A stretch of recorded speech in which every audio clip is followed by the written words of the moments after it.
A mum and her young son have come home to find their Sydney house filled with smoke after the property went up in flames.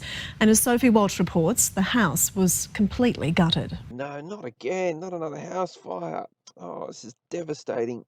Oh God, I'm sure everyone else is as sad as this newsreader about this house fire. Well, it's all systems go here on William Edward Street at Longueville. As you can see, the fireys have brought in their aerial appliance. They're about to put one of their officers in that cherry picker, and he's going to take some pictures from up above over where this fire has taken hold. All systems go. The fireys are there. The authorities are there. It's all been taken care of. And yeah, she just walked along and explained and showed us the fire truck. And yeah, let us know that well, look, I knew, maybe some of you did, but obviously some people didn't know that the fireys actually go up in those cherry pickers. They'll actually go up in them. So that was interesting. That's very informative. Last night, the two-storey property is completely destroyed. The fire started around 8 o'clock. There wasn't anyone inside at the time. I thought when she started the story off that the fiery was in a cherry picker, first I sort of then assumed that nobody had died inside, but she's just confirmed that, and thank God. Like it's well, I must admit, there's a lot of these stories. There is nobody inside when these fires start. 49-year-old woman who lives there and her 10-year-old son were out at the time. She was actually picking him up from basketball. I was losing a bit of interest in this story up until she then started telling me about the 49-year-old mum. It's good to know that she's 49. That's important information. And then she was picking up her son from basketball. So that really paints a bigger picture now of this story. That's really important if you want to be interested in it, which we all do. That's very important. The only way this reporter could possibly know those details is if either her or someone to do with the news crew had spoken to the mum or the son, and then perhaps we could maybe hear from them.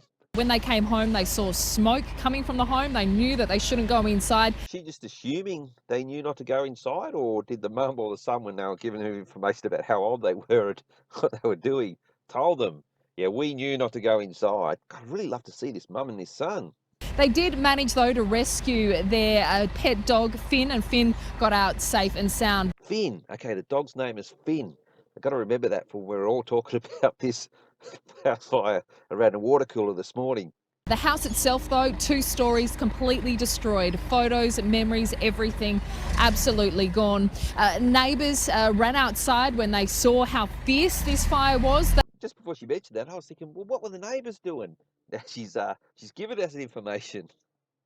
Now I know, because I was really wondering, what were the neighbours doing?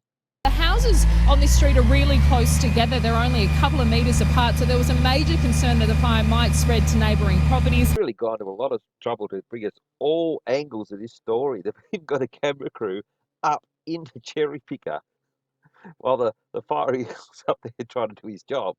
They've got a news crew up there. Well, I don't know if they've got up for a special trip or whatever, but look, you can see it's pretty high up. And look, that really captured. See, she mentioned the houses are close together. Now we can see they've really just gone to a lot of effort in this story. Thankfully, the fire crews got here very quickly. There were about 30 fireys that fought that blaze. Not that how many fires was there really matters too much. I mean, the fire got put out before it spread to neighbouring properties, but there was about 30. So, I mean, it'd be sort of hard. I don't know, how would 30 fireys sort of, on a 10-metre frontage house, or wouldn't they be getting each other's way? She did say about 30 though. So, could be like 15. That's about 30 compared to say 1,000. And managed to bring it under control and out before it spread to another property. The whole house was just covered in flames. Okay, well, a bit of a shock there. Normally they kind of introduce the interviewees. I'll say, oh, this neighbour from across the street saw something. Let's hear what they got to say. Just sort of launched straight into this kid. He's off and running. Yeah, and it was burning, the firemen all around the place, and police came in, and everyone in the whole suburb came to watch. Oh, not even like giving. Remember, sometimes at some of those events, they'll say their name even, or at least say who they are. They're a neighbour from across the street. This kid's just started talking. He's just described a fire. I'm sure he's describing this fire, but he hasn't really given any new information that we couldn't work out from looking at the house and all the shots they've already shown us, because we're a few minutes into this story now. It's going on for quite some time. See flames coming from the roof and also hear sparks. Sounded like electrical sparks, some circuits, that kind of thing. Yeah. I was given a bit more information, maybe how the fire started. Sounds like it might have been electrical. But it's interesting. He was interviewed the night before. The other kid was interviewed the day after. Like they got the youth cruiser. They had a big night out on this house fire. I'm glad they did, because we get the whole story of all of it, except we don't know this guy's name, and we don't know what his relationship to the family.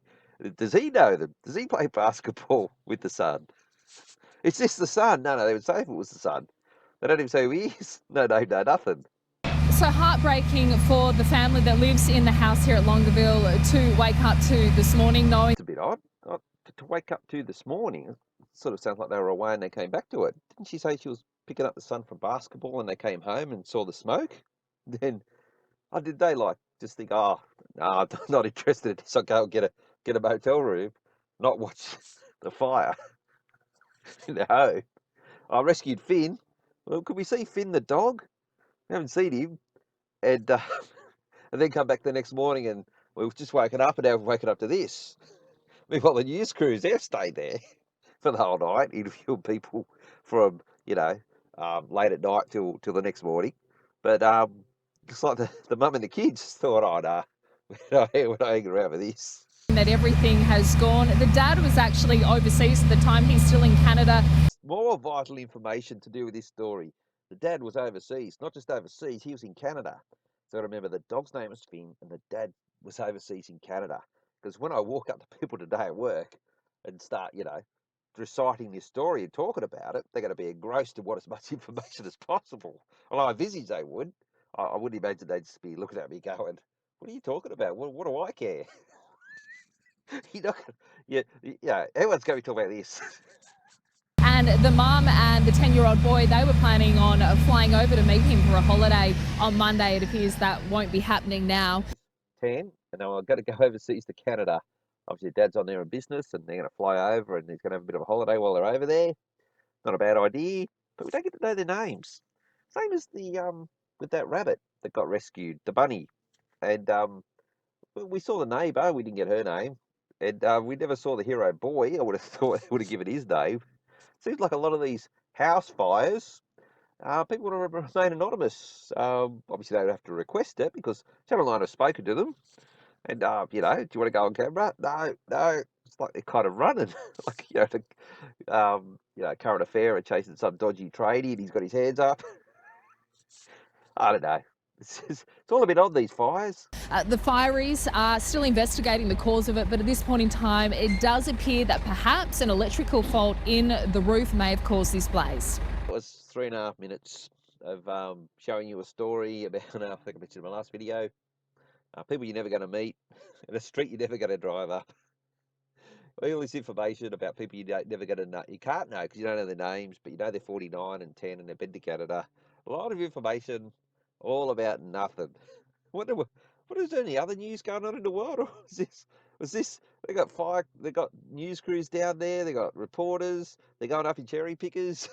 a lot of resources devoted to, not much. And that's because they want you to know not much. All right, I think I made my point.